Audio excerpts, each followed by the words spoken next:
안녕하세요. 반갑습니다. 실전에 강한 수리 자료 해석 전문가 박수홍입니다. 자, 이제 이번 시간은 확률과 통계 6번째고요. 맨 마지막 시간인데 조금 까다로운 내용이 좀 담겨 있습니다.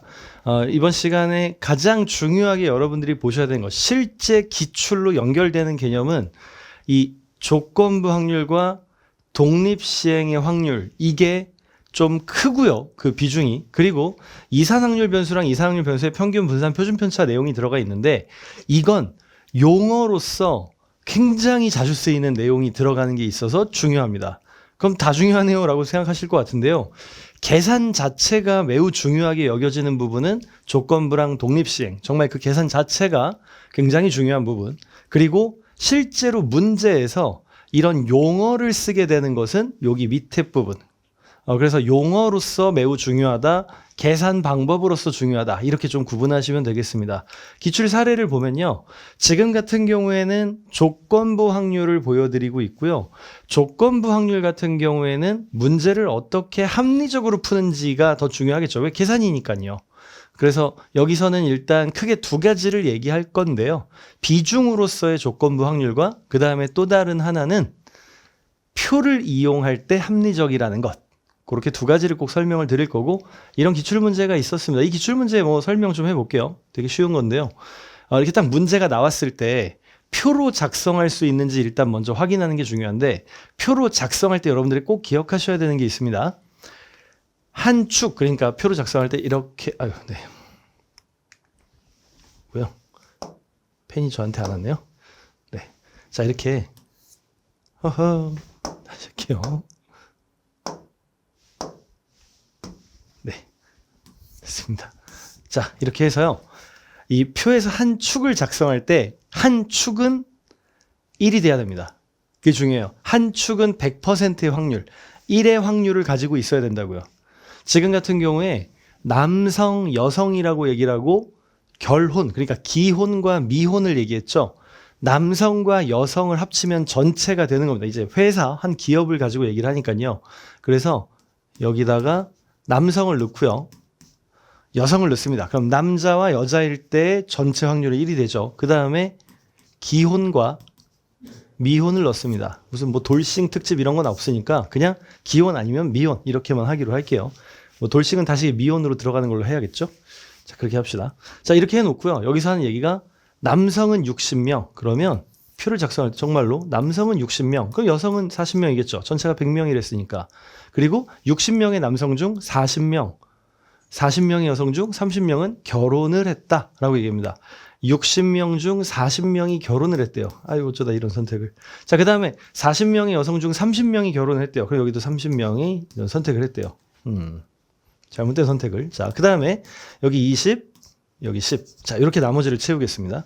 말 안 해도 채울 수 있죠? 그럼 이제 여기는 70이 되고 여기는 30이 되겠죠. 자, 이제 이렇게 됐습니다. 자, 이제 이런 선택들을 했고요. 질문이 뭐냐면, 질문이 임의로 선택한 한 명이 미혼일 때라고 합니다. 전체가 아니에요. 앞에까지는 전체분해였잖아요. 여기는 조건부입니다. 특정 상황인데요. 이건 조건부 문제니까 이렇게 해야지가 아니고요. 문제를 봤을 때 표로 작성할 수 있을 땐 표로 작성하시는 겁니다. 그리고 지금 표로 작성할 수 있었고요. 질문이 미혼일 때 남성일 확률이래요. 미혼 중 남성일 확률이요. 여기 있습니다. 미혼 중 남성일 확률은 30분의 20, 3분의 2죠. 정답은 3번이 되겠습니다. 이런 식으로요. 그래서 우리는 기출문제에서도 그냥 그대로 여기 개념에서 배운 그대로의 계산을 그대로 쓰는 것도 할 거고요. 다시 한번 좀 짚어볼게요. 우리 조건부 확률 독립시행은 그대로의 정말 그 계산 자체를 정말 있는 그대로 생 날것으로 나오는 문제들을 보게 될 거고요. 그 다음에 이산확률 변수에서 얘기하는 이런 용어들은 이제 문제에서 자연스럽게 그냥 용어로서 들어가 있거나 당연히 계산으로서 물어보기도 하겠지만 여기 파트에서 직접적으로 다루는 문제 같은 그런 문제는 거의 없을 겁니다. 좀 더 용어로서, 여기서 용어라고 얘기하니까 용어가 엄청 많이 나올 것 같지만 그러진 않고요. 사실 대부분 기대값입니다. 기대값이에요. 자, 그러면 볼게요. 우선 조건부 확률부터 할 겁니다. 제가 확률에서 률에 대해서 엄청 강조를 좀 했었는데요. 률은 비율이라고 했습니다. 확률에서 율은 비율이에요. 비중입니다. 여기 조건부 확률에서는 더더욱 그게 더 강화됩니다. 우선 조건부 확률에서 우리가 크게 생각해야 되는 건, 자, 첫 번째, 비율 관계. 그리고 두 번째, 분모는 특수한 상황을 다룬다는 것. 자, 다시 한번. 첫 번째, 비율 관계. 두 번째, 분모는 특수한 상황을 다룬다는 것. 자, 그 중에서 분모가 특수한 상황을 다루는 것이라는 것은 어떤 것인지의 예시가 좀 나와 있습니다. 조건부 확률이라는 용어로 문제를 내진 않을 거예요. 하지만 문제를 봤을 때 특수한 상황이라는 걸 우리가 필터링 좀 해줘야 되는데, 지금 이런 예시. 어떤 조건이 주어졌을 때 확률. 자, 원래 주사위 던진다 그러면은 6분의 1로 하잖아요. 하지만 주사위를 던져 짝수가 나온다는 조건에서, 자, 분모가 바뀌었습니다. 원래 주사위는 6이지만 짝수가 나오는 건 3이죠. 2, 4, 6 세 가지죠. 그 중에서 4가 나올 확률. 2, 4, 6 중 4가 나올 확률이요. 2, 4, 6 중에서 4가 나오는 확률이면 3개 중 하나니까 3분의 1이겠죠. 그래서 조건부 확률은 특수한 상황, 분모가 특수한 상황으로 놓이는 거고, 특수한 상황 중에서의 확률이 될 겁니다. 이때 여러분들이 주의하셔야 되는 게 있어요. 뭐냐면 전체 중이 아니라 특수한 상황 중에서이기 때문에 분자도 특수한 상황을 벗어나지 않아야만 합니다. 너무 당연한 얘기죠. 분모를 벗어나지 않아야 돼요. 이건 굉장히 중요한데 생각보다 많이 틀리죠. 자, 그럼 이제 좀 더 강조를 해볼게요. 이거는 우리가 원래 앞에서 배운 겁니다. 확률을 곱할 때는 어떻게 한다고 했냐면요. 확률이 둘 다 일어나는 걸 알고 싶으면 A한테 그냥 B를 곱하는 게 아니라 A를 염두에 둔 A의 상황이 어떻게 일어났는지를 고려한 B를 곱해야 되죠. A한테 그냥 B를 연속적으로 곱하는 게 아니라 A랑 B가 둘 다 일어나려면 A 곱하기 A를 고려한 B. 이게 어떤 예시였냐면 박스에서 공을 꺼내서 보았을 때, 그리고 그 공을 가져간다고 하면은 다음 사람의 확률이 바뀌잖아요. 아니면 공을 꺼내서 본 다음에 다시 집어넣고 다음 사람이 공을 꺼낸다 그러면 확률이 안 바뀌잖아요. 바뀌든 안 바뀌든 그 앞의 상황을 고려한 걸 곱하는 것. 바로 그 상황을 얘기하고 있습니다. A한테 곱할 거면은 B를 곱하긴 하는데 B가 이렇게 염두에 A를 두었다라고 생각하시면 됩니다. 읽을 때에는 P, B, 기분 A라고도 읽어주고요. 그냥 A를 고려한 B라고 읽어주셔도 되겠습니다. 지금 그래서 여기 P, B 뭐예요? B의 확률에다가 A를 곱할 때에는 어떻게 곱했죠? 어떤 A죠? B를 고려한 A를 곱했죠. 너무 당연한 얘기입니다. 근데 그 중에서 지금 이 조건부 확률에서 뭘 다룰 거냐면 이걸 뭐라고 표현할 건데? 라는 거예요. 바로 그 부분을 여기 조건부 확률에서 다루고 있습니다. 자, 지금 조건부 확률이라는 게 바로 요런 놈인 겁니다. 자, 다시 한번 얘기해 볼게요. A를 고려한 B인 겁니다. A를 고려한 B라는 게 뭐냐면 A라는 상황이 일어난 걸 염두에 두었다는 거잖아요. 그러면 A라는 것이 분모가 되는 겁니다. A가 일어났다. A의 상황 하에서 B가 일어난다 이겁니다. A의 상황 하에서 B가 일어난다? 자, 그림으로 좀 얘기를 해볼게요. 여기 A가 있습니다. 여기 B가 있습니다. A의 상황에서 B가 일어난다는 거는요. A를 전체로 했을 때 B는 A 안에 있는 것만 써야 되죠. 원래 확률이라는 거는 분모에 있는 것만 쓰는 거잖아요. 그러면 A 안에 B가 일어난다는 거를 이렇게 쓰는 게 맞을까요? A가 일어나는 확률 중 B가 일어날 확률이라는 건 이렇게 쓰면 될까요? 안 됩니다. 왜냐하면 분모가 정말 A라면, 이게 A라면 분자에 들어가는 건 이 영역 안에 들어가는 B만 써야 되는데 PB라는 건 이만큼에 해당하거든요. 이건 분모를 넘어가죠. 분모를 넘어가지 않으려면 B의 영역 중 바로 이 영역만을 써야 되죠. 그래서 여긴 뭐라고 써야 되냐면 그냥 B가 아니라 A와 B의 교집합이라고 써야 됩니다. 그래서 이렇게 써 있는 겁니다. 하지만 여러분들은 내신을 보는 게 아니잖아요. 이걸 기억할 필요가 있느냐? 아니죠. 여러분들은 이걸 기억하실 필요는 없습니다. 여러분들이 기억하실 건 뭐냐면 이런 놈의 확률이 나왔을 때 이건 비율로서 받아들인다는 겁니다. 제가 아까 강조했던 두 가지가 있었죠. 하나는 비율이었고요. 두 번째는 분모가 특수한 상황이라는 거였습니다. 자, 이렇게 나왔을 때 이건 무슨 뜻으로 받아들이면 되냐면 이것과 A를 염두에 두었다. 전체와 그리고 B, 그 안에 있는 B, 요만큼이 가지는 비율을 쓰는 형태다. 이게 의미하는 것이 바로 요놈이다 이겁니다. 예를 들어서 얘가 5분의 2라고 해볼게요. 이 결과가 5분의 2라는 건 어떤 뜻이 되냐면 여기와 전체가 2대 5라는 겁니다. 원래 5분의 2는 2대 5잖아요. 그러면 어떻게 되냐면 여기와 전체가 2대 5다. 그러니까 이 색깔로 해볼게요. 여기가 2라고 친다면 전체는 5니까 여기는 3이다 라는 뜻인 거죠. 이런 의미로 받아들이시는 게 굉장히 중요한 겁니다. 그래서 조건부 확률의 이 기호적인 이런 표현 전체를 받아들이시는 게 아니라 어차피 우리는 문제를 곱셈이나 표를 이용해서 푸는 기존의 방식을 그대로 채택은 할 거고 조건부 확률이라는 것인지를 알아보는 특징인 특수한 분모인지 그리고 조건부 확률의 표현이 나오면 이런 비중, 비율 표현으로 바꿀 수 있는지 그 정도만 여러분들이 잘 인지하시면 되죠. 자, 그러면 문제를 한번 풀어볼게요. 121번입니다. 지금 보면 여기에 나왔죠. 자, 이런 표현이 나왔습니다. 이건 B를 염두에 둔 A입니다.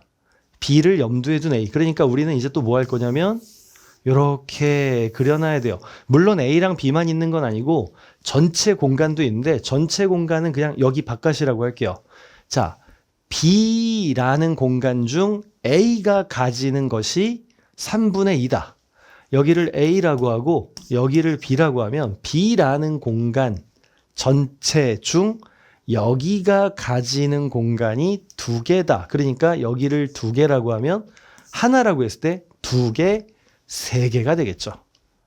이런 의미가 됩니다. 물론 진짜 2개, 3개가 아니라 2대 1의 비중이라는 겁니다. 여기에다가 A는 8분의 5. 그러니까 전체를 8개라고 볼 때 A는 5개야라고 했는데 그럼 여기서 잠시 여기다가 3개를 넣으면 5개가 되고요. 전체를 8이라고 했으니까 전체 A의 확률, A가 일어날 여기에 전체 확률이니까 전체를 2라고 하면 3, 2, 1 합해서 6에 여기까지 더하면 8, 8분의 5 가능하죠? 그리고 분명히 아까 전에 얘기했었던 이 상황도 만족했고요. 이것까지 만족하는지 볼까요? A랑 B 전체 확률은 4분의 3, 8분의 6이란 얘기인데요. A랑 B를 합친 여기 전체 확률은 여기 3, 2, 1 더하면 6. 전체 8분의 6 맞네요. 그럼 이 상황인 겁니다. 질문. PB, B의 확률. B에는 몇 개가 들어갔죠? 3개가 들어갔습니다. 그러니까 8분의 3인 거죠. 전체 8개 중 3. 그래서 여기 8분의 3에다가 96을 곱하면 몇이냐는 얘기가 되고요. 8이랑 96 약분하면 12. 12 곱하기 3은 36. 정답은 5번이 되죠.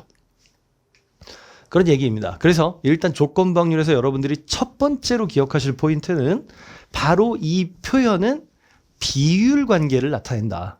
그래서 이론에서 물론 이런 것들을 좀 기억하시라고 설명을 하고는 있지만 그건 너무 중고등학교의 내신스러운 얘기인 거고 우리는 실전에서 우리가 보게 될 거는 정말 기호가 나온다면 비중으로서 풀어줄 거고 그리고 문장으로서 나오는 문제는 표나 곱셈을 이용해서 풀 거라는 겁니다. 다만 조건부 확률인지 알아보는 게 중요하죠.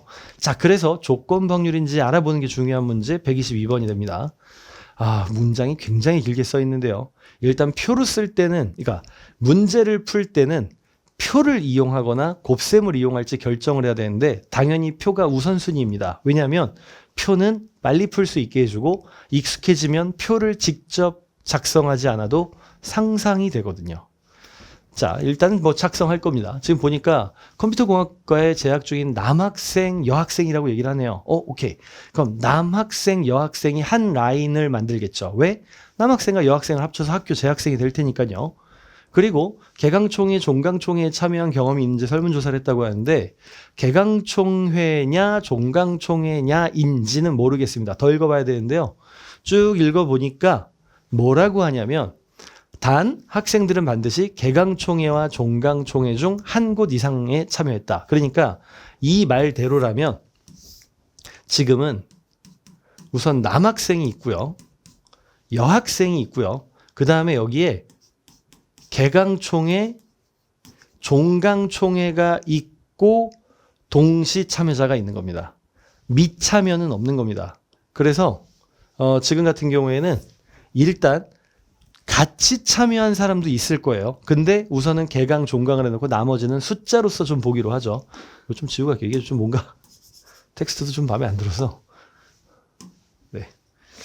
아무리 써도 이게 좀 익숙해지지가 않네요. 자, 이렇게 하겠습니다. 자, 이렇게 해서 해볼게요. 우선 남학생은 30명입니다. 여학생은 20명이고요. 그리고 얘기를 하네요. 개강총회에 참여했다고 답한 30명 중 개강총회에 참여했다고 답한 30명 중 여학생은 15명이었다. 그럼 30명 중 나머지 15명이 남자겠네요. 자, 그 다음에 종강총회에 참여했다고 답한 70명 중이라고 얘기하네요. 종강총회에 참여했다 40명 중, 70명이 아니라 40명이요. 제가 지금 이거 합산으로 얘기했습니다. 40명 중 남학생은 25명이었다라고 얘기를 해요. 그럼 종강총회 나머지는 15명이 여학생이었겠죠. 자, 특이점이 하나 오게 됩니다. 남녀를 합치면 50명이라고 했는데요. 지금 개강총회, 종강총회 합치면 70명이 됩니다. 50명인데 70명이라는 건 몇 명이 겹쳤다? 70명이 겹쳤죠. 자, 색깔을 좀 바꿔봅시다. 야, 20명이 겹쳤죠. 조금씩 이제 네. 미안합니다. 자, 이렇게 됐고요. 20명이 겹쳤습니다. 그리고요, 지금 보시면 남자는 개강과 종강을 합치면 15, 25를 합치면 40인데 여긴 30이네요. 몇 명이 겹쳤다? 10명이 겹쳤다. 그러니까 여자도 당연히 몇 명이 겹쳤겠습니까? 30인데 20이니까 10명이 겹쳤죠. 자, 됐습니다. 전체 다간 인원은 20명이고요. 남자 10명, 여자 각각 10명씩 이렇게 둘 다 간 거죠. 질문이 중요합니다. 이 문제는 조건부 확률이라는 걸 눈치를 챘을 때 표가 합리적이라고 했는데 처음에 어디서 이게 조건부 확률이라는 걸 눈치를 채냐면 이 마지막 질문 50명의 학생 중 임의로 택하였을 때가 아니죠.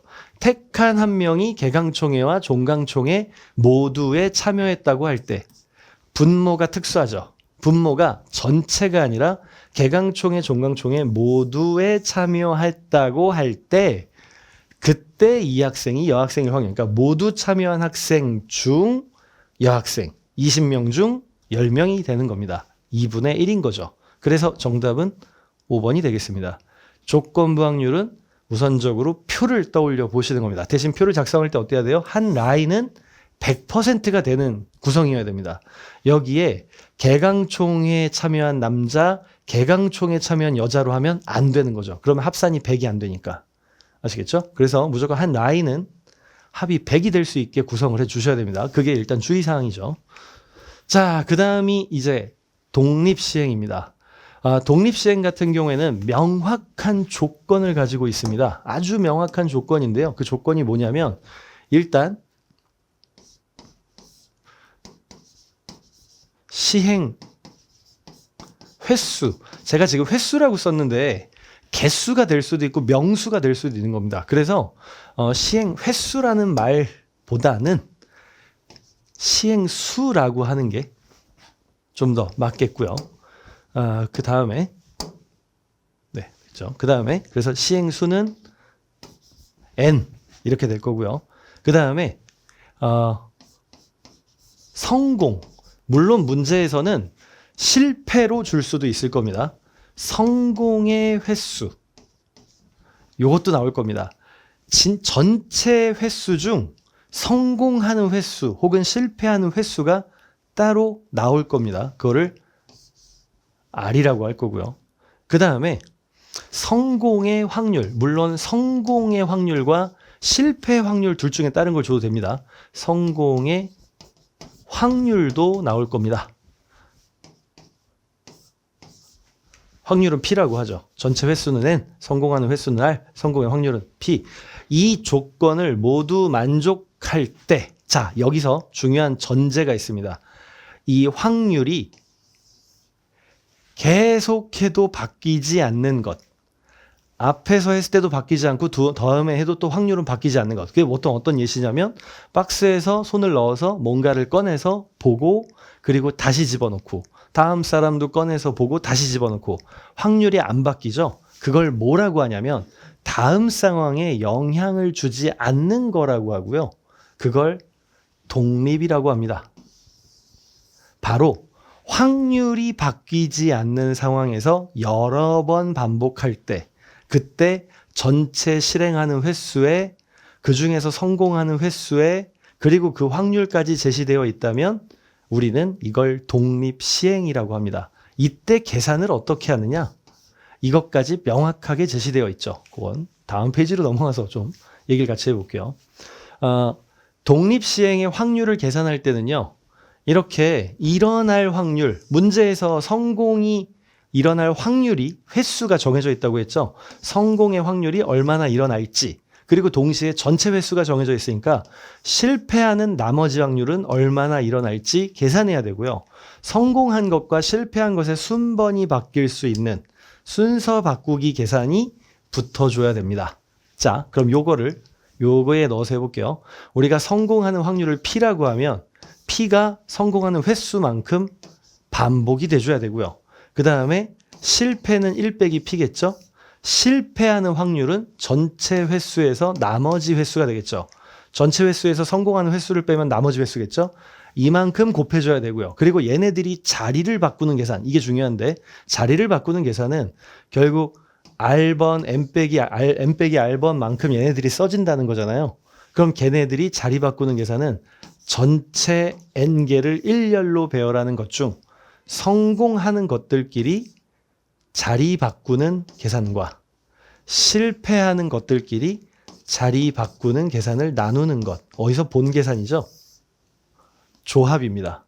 그래서 돌아가 보면 앞에 조합이 써 있는 겁니다. 근데 조합으로 안 쓰셔도 되는 거예요. 일렬로 배열할 때 이 횟수로 나누기만 해주시면 되는 겁니다. 그래서 지금 이 계산이 주사위를 4번 던질 때 6의 약수의 눈이 3번 나올 확률이라고 했는데 자, 전체 횟수 나왔죠?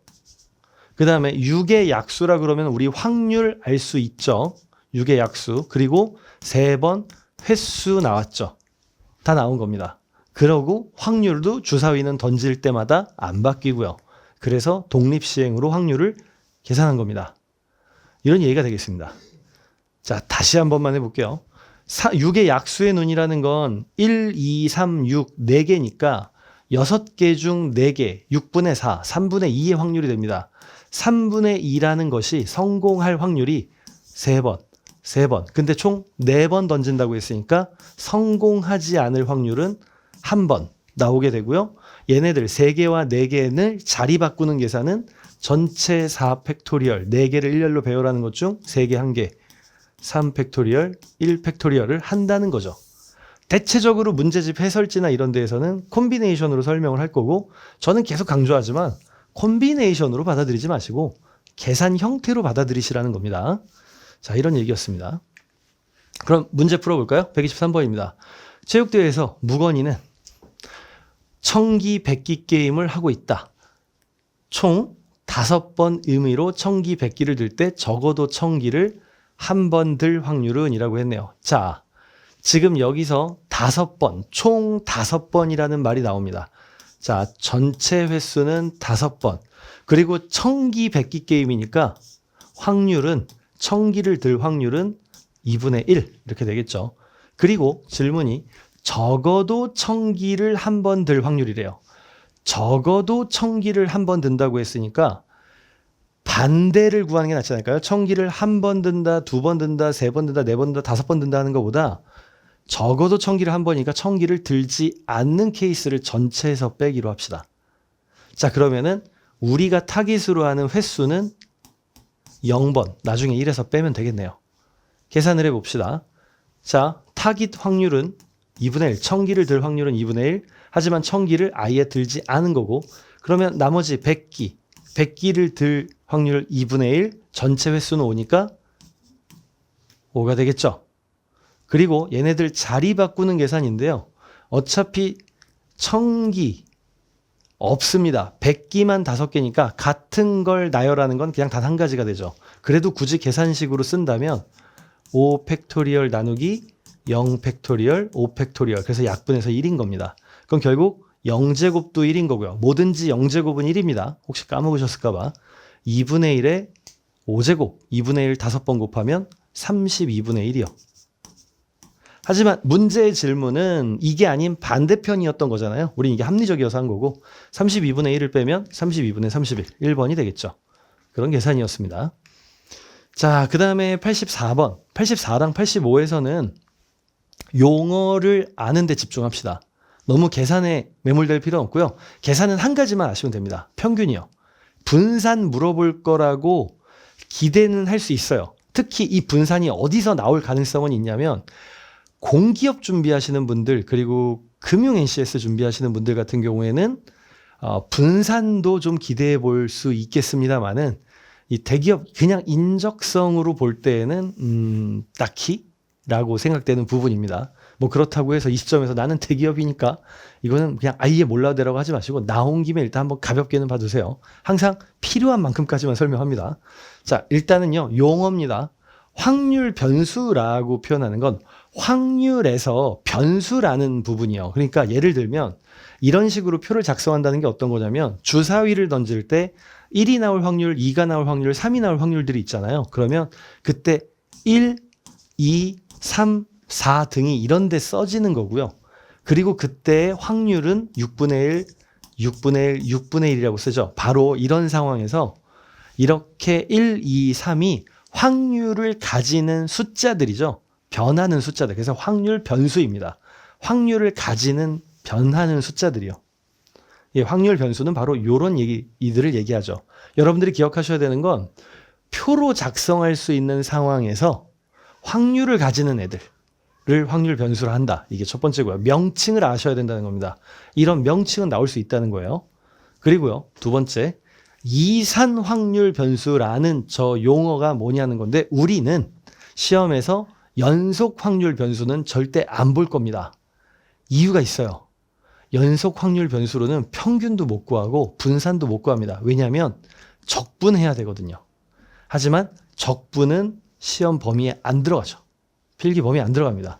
매우 땡큐한 상황이죠. 물론 전공시험 보시는 분들은 모르겠습니다. 하지만 적어도 이런 기초 필기 부분에 대해서는 안 들어갑니다. 그래서 지금 보면 이산 확률 변수라고 되어 있는데 이산 확률 변수가 뭐냐면 심플하게 생각하세요. 표로 작성할 수 있으면 이산 확률 변수입니다.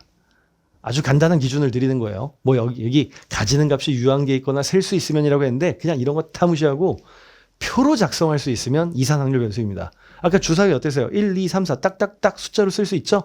이산 확률 변수인 겁니다. 그러면 이산 확률 변수가 아닌 게 뭐가 있나요? 라고 할 때는 범위로 표현하는 거예요. 10부터 20, 20부터 30, 30부터 40 이런 건 이산이 아닙니다. 연속이라고 해요. 그래서 이렇게 표로 작성할 수 있으면 이산 확률 변수고요. 세 번째, 이렇게 표로 표현한 것을 확률 분포라고 합니다. 실제로요. 그래서 표로 작성하면 이산 확률 분포가 완성된 겁니다. 원래는 이제 그냥 그런 관계를 가진 것 전체를 아우르는데요. 우리는 표로 작성된 것만 볼 겁니다. 그래서 제가 첫 번째 설명을 할 때도 두 번째 설명을 할 때도 이 세 번째 설명을 할 때도 모두 다 똑같이 표를 넣어놓은 이유는 우리는 결국 표를 볼 거고요. 여기서 용어, 확률 변수, 그 다음 밑에는 확률, 그리고 이렇게 작성하는 걸 이산 확률이라고 한다는 거고 이런 상황, 이런 분포를 가질 수 있는 걸 확률 분포라고 한다고요. 그렇게 얘기한 겁니다. 여기에 네 번째 용어, 확률 질량 함수라고 되어 있는데요. 굉장히 와닿지 않는 용어죠. 어차피 문제에서 쓸 용어는 아닌데 그래도 만약에 이 용어가 나온다 그러면은 요 용어로 기억 안 하시고요. 요거를 그냥 이렇게 읽으시면 됩니다. 확률 구하는 식이에요. 확률 식입니다. 확률 질량 함수는 여기 확률을 구하는 식입니다. 주사위 같은 거는 식이 필요 없지만 뭐 식이 필요한 것들도 있겠죠. 상당수가 있을 겁니다. 그래서 확률을 구하는 식을 확률 질량 함수라고 합니다. 그러면 이제 명확하게 용어를 다 얘기를 한 거고요. 여기서 너무 당연한 것들이 나오는데요. 확률은 최소 0부터 1이 있어요. 이게 확률이란 표현이거든요. 그리고 확률들은 다 더하면 1이 돼요. 여기 시그마가 나왔는데 시그마 모두 더한다는 뜻이고요. 확률을 1부터 n까지 나와 있는 것들을 다 더하면 1입니다. 라고 나와 있어요. 당연한 얘기죠. 그래서 여기까지는 지금 이제 용어가 좀 정리되어 있습니다. 그리고 이제 여러분들이 꼭 기억하셔야 되는 평균, 그리고 가급적이면 알아두셨으면 하는 분산이 등장을 하죠. 자, 평균 구하는 것부터 얘기를 할 건데요. 여기 이렇게 써 있습니다. 평균은 여러 결과가 일어날 가능성을 고려한 예상값이다 라고 되어 있고요. 이 말보다 우리한테 조금 더 와닿을 것은 만약 분포가 균일하다면, 만약 확률이 균일하다면 평균은 가운데 값일 겁니다. 무슨 소리냐면 주사위의 평균을 구할 때요. 1, 2, 3, 4, 5, 6을 다 더하고 6으로 나누는 것보다 1, 2, 3, 4, 5, 6은 확률도 똑같고 균일하잖아요. 그러면 정 가운데. 1, 2, 3, 4, 5, 6의 정 가운데면 3과 4의 가운데죠. 3과 4의 가운데면 몇입니까? 3.5죠? 그게 낫잖아요. 1, 2, 3, 4, 5, 6 다 더한 다음에 나누기 6을 해서 3.5를 구하는 것보다 그냥 가운데 3.5가 낫죠. 그래서 평균은 일단 기본적으로 그 가운데에 수렴하는 놈이라고 볼 수 있는데 왜 예상값이라는 용어를 쓰냐면 예측했을 때 가장 오차가 적은 놈이 되는 겁니다. 실제 값에서 가장 어느 방면으로 보나 오차를 가장 적게 가지는 놈. 그게 평균인 거죠. 지금 여기서 예시로요. 동전 하나를 던질 때 앞면이 1번, 앞면이 1, 뒷면이 0라고 지금 여기 써놨는데요. 그럼 이런 얘기가 됩니다. 자, 동전을 던질 때 분포를 앞면을 1, 뒷면을 0이라고 해요. 어쨌든 앞면의 확률 2분의 1, 뒷면의 확률 2분의 1이 되죠. 자, 어때요? 확률이 같고 분포가 정확히 딱 나와 있죠. 그러면 평균은 어디가 되는 거냐면 가운데가 되는 겁니다. 1과 0의 가운데는 몇이죠?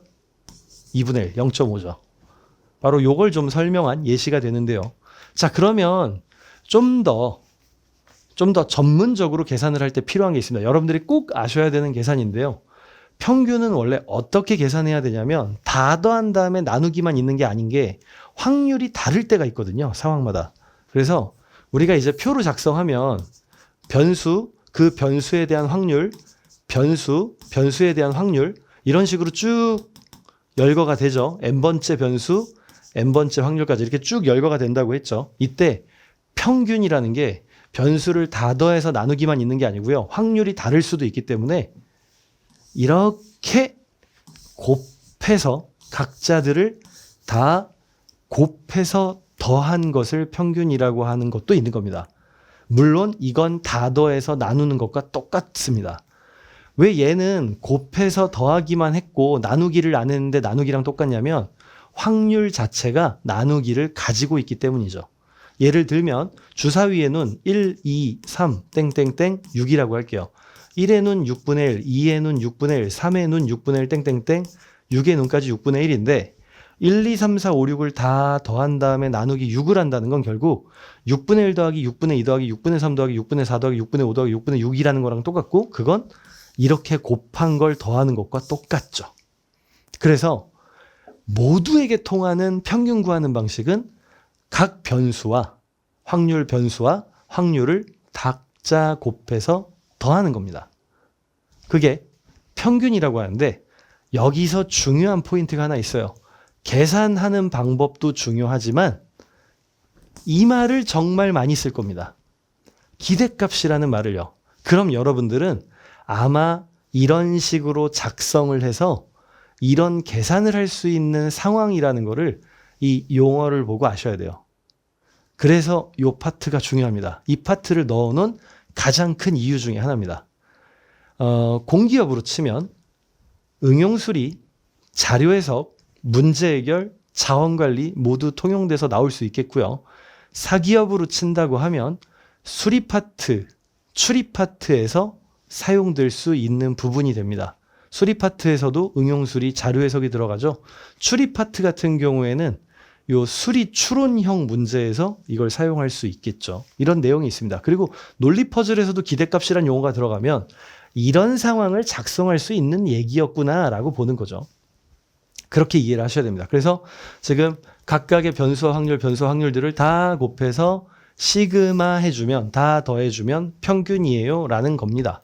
이걸 가지고 나온 문제를 하나 보죠. 124번입니다. 질문. 저기 요렇게 나와 있는데요. 요게 x의 평균이란, 이게 평균이란 뜻이고 기대값입니다. 여기 지금 앞에서도 평균이라고 했고 기대값이란 용어를 기억하시라고 했죠. 그리고 이렇게 산술적 기호, 수학적 기호로는 이 x라고 씁니다. 이거 그럼 평균인 거예요. 자, 그러면 지금 이 문제 평균을 구해줘야 되는데 보니까 a도 구해야 되고 b도 구해야 됩니다. b는 어떻게 구하면 되냐면 확률의 합은 항상 1이다. 2분의 1과 4분의 1에 몇이 더 있어야 1입니까? 4분의 1이죠? 그럼 b는 4분의 1이 됩니다. 그냥 뭐 b는 바로 쓸게요. 뭐 2분의 1, 4분의 1, 4분의 1이 1인 건 뭐 다 아니까. 자, 그 다음에 평균은 어떻게 구한다? 곱하기를 더해서 구한다. 자, 이거 곱하면 1입니다. 하지만 여기 4분의 9, 4분의니까 1이라고 안 쓰고 4분의 4라고 할게요. 그리고 여기 4분의 1입니다. 4분의 1, 4분의 4 더하면 4분의 5 그리고 4분의 a까지 있습니다. 그래서 4분의 a는 평균 4분의 11. 근데 4분의 11에서 4분의 5는 빼야죠. 왜? 이만큼까지 더해서 4분의 11이었고 4분의 5를 빼면 4분의 6 이렇게 되겠네요. 이해되시죠? 4분의 6 이렇게까지 나온 겁니다. 지금 바로 이제 이런 내용을 담고 있고요. 그러면 A는 6이 되었으니까 이제 계산 결과 B는 4분의 1, A는 6, 그 다음에 2까지 2AB였으니까 2 곱하기 6, 12 곱하기 4분의 1, 12 곱하기 4분의 1은 3이죠. 정답은 1번이 됩니다. 이런 내용이죠. 자, 용어가 중요합니다. 다시 한번 짚어볼게요. 이건 용어가 중요하니까 제일 처음에 여러분들 뭐 기억하셔야 된다? 확률 변수, 그리고 확률 분포 얘기 나왔고요. 확률 질량 함수는 확률 구하는 식이라고 했죠. 그리고 평균, 그리고 이 평균은 기대값이라고도 쓰고요. 그 다음에 EX라고도 합니다. 물론 평균 구하는 방법도 알고 계셔야 되죠. 곱하기의 합이다라는 거요. 이만큼을 얘기했습니다. 자, 그 다음에 여기에 이제 분산 얘기가 나오는데요. 요거 분수 아니고요. 요거 설명한 겁니다. 요 편차 제곱의 평균이 분산이다. 우리 이미 앞에서 그 통계 파트에서 이걸 좀 봤었던 내용일 텐데 이제 통계 구하는 거요. 편차 제곱의 평균. 우리 이거 분산은 이미 알고 있을 겁니다. 다만 지금처럼 이산 확률 분포의 상황에서는 이걸로 구하지는 않고요. 구하라고 한다면 이걸로 구합니다. 얘랑 같은 놈이에요. 이걸로 구합니다. 구한다면 이걸로 구해요. 근데 여기서 우리가 알아야 될 게 있죠. 뭐 평균의 제곱이야 무슨 뜻인지 알겠는데 제곱의 평균이에요. 제곱의 이 값, 평균값, 기대값이라고 되어 있습니다. 이게 뭐지? 라고 생각할 수 있는데 이건 각 변수를 제곱한 겁니다. 그러니까 무슨 소리냐면 주사위를 예를 든다면 1, 2, 땡땡땡 6까지 있고 확률들이 6분의 1이 있었던 거죠. 그럼 평균 어떻게 구했어요? 곱해서 구했죠. 그냥 이렇게 단순하게 변수에다가 특별한 짓을 하지 않고 변수, 확률 이렇게 있고 곱해서 더한 건 그냥 평균. x의 기대값, x의 이 값이라고 합니다. 이게 expectation의 2죠. 그래서 기대값입니다. 그런데 문제에서 제곱의 평균이라고 하잖아요. 별거 없습니다. 정말 여기 변수를 다 제곱하시면 됩니다. 확률은요? 놔두는 겁니다. 확률은 가만히 있으면 돼요. 그럼 뭐 하는 거다? 제곱의 평균이라는 건 변수만 제곱해서 곱하고 더해주면 제곱의 평균입니다. 이게 그런 뜻이에요. 그래서 원래 우리가 알던 분산이라는 거는 평균을 구하고 평균이랑 변수랑 차이들을 다 쓰고 그것들을 다 제곱해서 그래서 다 더한 다음에 나누기 하는 거였지만 지금은 이런 표로 작성만 하실 수 있다면 제곱의 평균, 이 변수들을 제곱해서 곱해서 더한 다음에 구한 평균의 제곱을 빼면 된다 라는 겁니다. 별건 아니지만 만약에 한 번이라도 질문이 나오면 이걸 사용하는 게 굉장히 합리적이죠. 표준 편차는 앞에서 배웠던 대로 분산에 루트 씌우면 됩니다. 그래서 큰 비중은 갖지 않아요. 자, 그럼 이거 사용한 문제를 하나 볼 건데 실제로 이 문제는 사용 안 해도 분산을 사용하지 않아도 풀 수 있게 나와 있는 문제입니다. 3과 5 중 한 숫자가 적혀있는 6개의 카드가 들어있는 바구니가 있다. 자, 그러면 지금 3이 써있고 5가 써있는데 여기에 6장의 카드가 있대요. 그러니까 6분의 몇의 확률을 가지는 거죠, 각자. 그때 임의로 한 개의 공을 꺼낼 때 꺼낸 공에 적혀있는 수를 확률 변수 x라고 할 거고, 뭐 3이냐 5냐 이거죠. 자, 그 다음에 확률은 당연히 px가 될 거고요. 문제에서 뭐라고 했냐면 평균이 4고 분산이 1이라고 했습니다. 자, 우리 이 확률을 아나요? 몰라요. 6분의 a라고 하죠. 여기 확률 6분의 뭐라고 해야 될까요? 당연히 전체 6장 중 빠진 거니까 600이 a가 되겠죠. 너무 당연한 얘기입니다. 그러니까 얘 확률과 이 확률을 더해서 1이 돼야 되니까 이렇게 될 거예요. 그리고 얘네들 평균이 4라고 했는데 평균이 4라는 건 이거 곱한 것과 이거 곱한 것을 더해서 4가 된다고 해줘야겠죠. 자, 어떻게 할지는 아시겠죠? 이거 둘이 곱하면 6분의 3a, 이거 둘이 곱하면 6분의 30 빼기 5a, 그리고 그것들을 더하면 4라고 해줘야 됩니다. 근데 저는 이 시점에서 잠깐 멈출게요. 우선 이걸 하게 되면은 이게 다 나올 거고요. A가 나온다는 건 3이라는 카드가 몇 장인지 알게 됩니다. 분산이 필요한가요? 필요 없습니다. 근데 여기서 더 중요한 게 있습니다. 평균이 몇이다? 자, 색깔을 좀 바꿔볼게요. 평균이 4래요. 이게 중요합니다. 평균이 정가운데다. 평균이 정가운데는 얘네 확률이 어떤 거다? 같은 거다. 확률이 같다는 거는 둘 다 확률이 2분의 1씩이란 얘기가 되는 겁니다. 그러니까 6장의 카드 중 몇 장이 있다? 3장이 있다. 정답은 4번인 겁니다. 보통 나올 때 이런 식으로 나와요. 그러니까 분산이 있지만 분산을 안 쓰는 형태로 나오긴 합니다. 통상적으로 나온다고 하면. 왜냐하면 너무 계산이잖아요. 분산으로 나가면. 그래서 보통 이제 계산을 안 하는 쪽으로 나가는 게 일반적이긴 합니다. 그런 식이죠.